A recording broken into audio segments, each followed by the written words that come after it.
எங்களுக்கு எதிராக பேசுவது. இப்ப சிவாஜி கிருஷ்ணமூர்த்தின்னு ஒருத்தர் இருக்கிறார். யார் அவரு?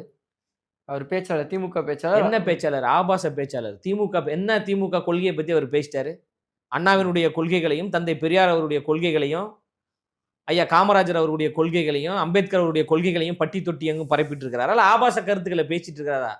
நாடி, நரம்பு, ரத்தம், உடம்பு பூரா பாத்தீங்கன்னா ஆபாசம் தான். கலீஜியா பேசுவாப்ல.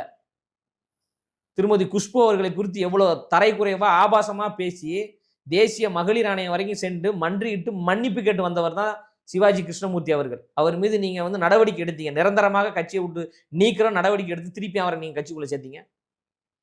என்ன பாதுகாப்பு, என்ன பெண்களுக்கான பாதுகாப்பை உறுதி செய்யக்கூடிய கட்சி திமுகன்றீங்களா? ஒரு அயோக்கியன் வந்து மேடையில உட்கார்ந்துக்கிட்டு பெண்களை அவதூறா பேசுறான், ஆபாசமா பேசுறான், கொச்சைப்படுத்தி பேசுறான். அவனுக்கு வந்து நீங்க தலைமை கழக பேச்சாளர்னு ஒரு பதவி கொடுத்து மேடையா பேச வைக்கிறீங்க. அவர் மற்ற எல்லா தலைவர்களையும் ஆபாசமா பேசுறாரு.